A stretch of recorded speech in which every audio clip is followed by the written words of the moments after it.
Hi, and welcome to Watch It Played. My name is Rodney Smith, and in this video we're going to learn the 1 to 5 player game Village Green, designed by Peter Sylvester and published by Osprey Games, who helped sponsor this video.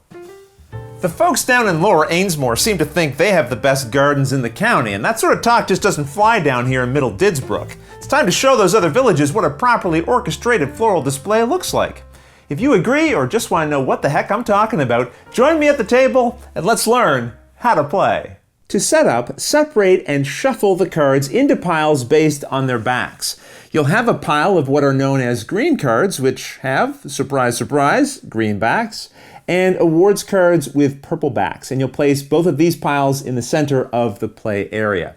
You'll then need to remove some of these based on the number of players. We'll be setting up a 2-player game in this video, which means we return 15 of the green cards and then 10 of the awards cards back to the box without looking at them. In a 3-player game, remove only 10 green and 5 awards, and with 4 players, just remove 5 green, while in a 5-player game, you'll use everything. Once this is done, deal the top 3 cards of the green deck into a row, and then do the same for the awards. Next, give each player one of these double-sided village cards to place colored side up in the top left-hand corner of their play area, returning any unused cards back to the box. Then deal each player 3 awards from the top of its deck, which they place face up to the right of their village card in a row like this. Then everyone is dealt 3 green cards from the top of the green deck, which they can look at but should keep secret from the other players. Then finally, you'll give this blue-backed start player card to the player who last watered a plant. Or you can just choose someone randomly and they'll now be the first player. And that's the setup. In Village Green, you'll be building a grid of award and green cards in front of you. The awards in your village will represent different scoring opportunities, giving you victory points based on the types of green cards you have in your village at the end of the game. The game is played over a series of rounds, beginning with the start player and then going clockwise around and around the table. And on each player's turn, they can take exactly one action. They can either draw and play an award card or draw and play a green card. To draw an award card, you either take one of the 3 face-up ones beside its deck, or you draw the top card itself.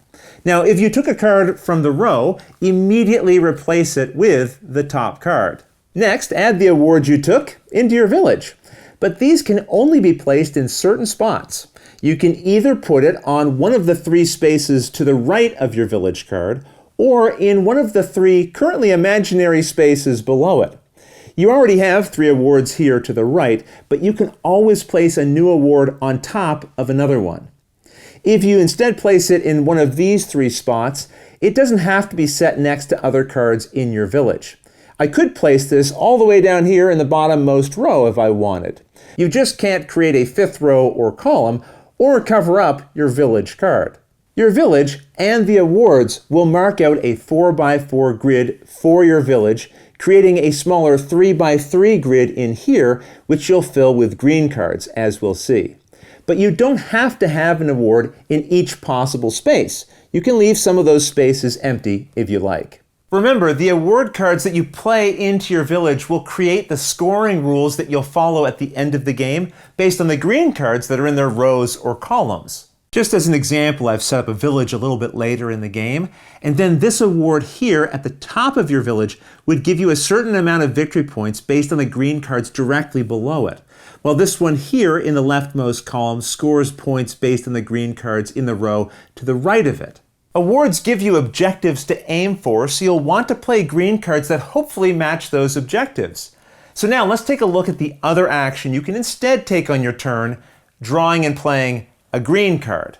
To draw a green card, you may either take one of the 3 face-up ones beside the deck, or you can take the top card itself, and then you add the chosen card to your hand. If you took one from the row, then you immediately replace it with the top one from the deck. After taking a green card, you may play one from your hand into your village, but it doesn't have to be the same one that you just drew. Now you can choose not to play a green card after drawing, but if so, you must instead take one from your hand and put it face down at the bottom of the green deck. In this way, you'll always have at most 3 green cards in hand. However, if you do play a green card, there are a couple of restrictions you must follow. You cannot place a green card in the top row or leftmost column of your village. These are reserved for awards and your village card. Green cards are instead placed in the 3x3 grid found in the middle. Where you can play it within that grid depends on the types of flowers, if any, shown in its top left-hand corner. And most will have flowers on them. Roses in a circle, petunias in a triangle, or lilacs in a diamond. And the flowers will either be red, yellow, or purple. You can add green cards to any of the 9 empty spaces in your village that make up that 3x3 grid. But unlike award cards, you cannot add them on top of another green card unless otherwise stated, and we'll go over those rules in a little bit. If you do place one next to another green card, then it must match either the flower color or type, or both, of each green card above, below, to the left, or right of it, but you ignore any diagonal cards. For example, let's say it's later in the game and I had this set up, and I wanted to add this card with red petunias. I could put it here to the right of these red lilacs because they at least match on flower color. I could also put it here where there's no green cards around it. Remember, you don't count diagonally. I could not, however, put it here because it does not match the purple roses to its left, either in type or color. Now that said, I could place these red roses in that spot as they match the color of the red lilacs above them and the type of the purple roses here. There are also lawn cards that have no flower markings on them, and that means they can be placed anywhere in your village with no need to match the other green cards they're touching. Lawns are also special because you can play other green cards on top of them, which you can normally not do, as long as that card still matches the flower color, type, or both of all green cards it's touching, like this one does here. Just note that the lawn card underneath is no longer counted when it comes to scoring at the end of the game. Moving on, there are some other special green cards you need to know about. Any that have this pawn symbol are worth 2 points at the end of the game, which you're reminded of by this symbol here, which represents victory points. If you add a green card to your village that has one of these structure symbols, then you must draw and play an award card. And as normal, this can be either the top one from its deck or any one of the 3 face-up ones, which you then place as normal into your village. And don't forget, you can always put award cards on top of other ones that you had previously placed. Just remember, this will replace the victory point conditions of any award cards underneath. Some green cards will have tree symbols on their bottoms representing willows, birch, and oak. These symbols do not affect where you can play the cards. You do not need to match trees with other green cards when placing them. But they may score you points at the end of the game depending on the awards that you have in your village. There is one other move available to you while playing.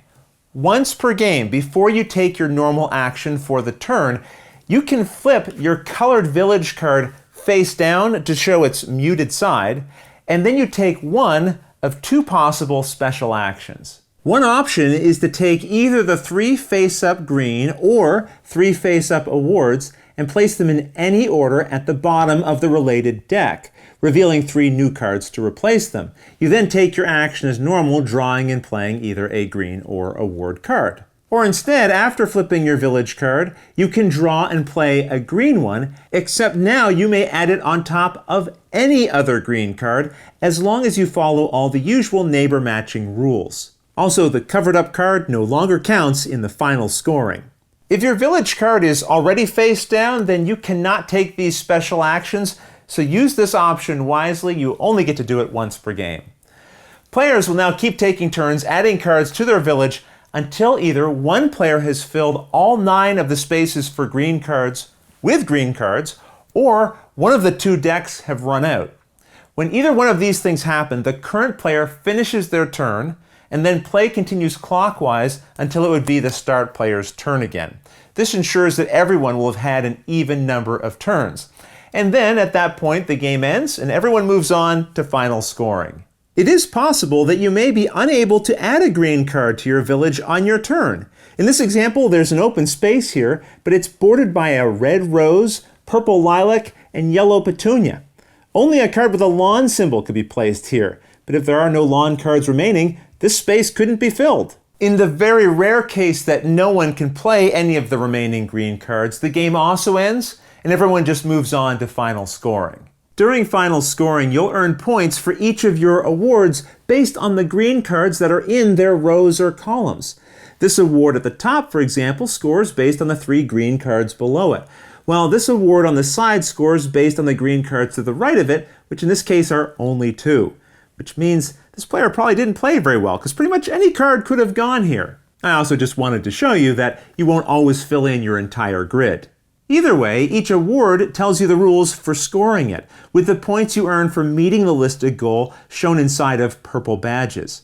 Some cards will also give you negative victory points, and these will be shown inside of an orange badge. The award for excellence in lawns, for example, gives you points based on the number of lawn symbols in the row or column you're scoring.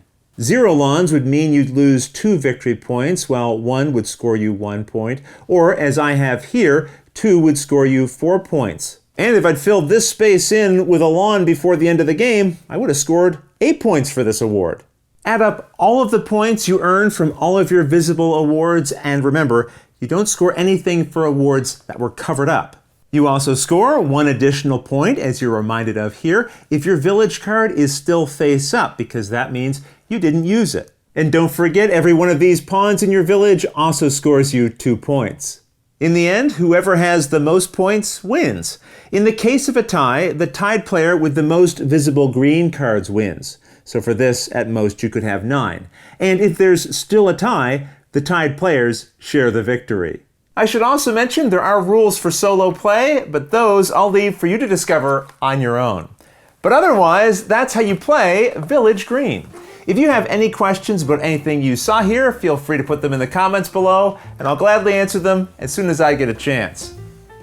You'll also find forums for discussion, pictures, other videos, and lots more over on the games page at Board Game Geek, and I'll put a link to that in the description below. And if you found this video helpful, please consider giving it a like, subscribing, and clicking that little bell icon so you get notification anytime we post a new video. But until next time, thanks for watching.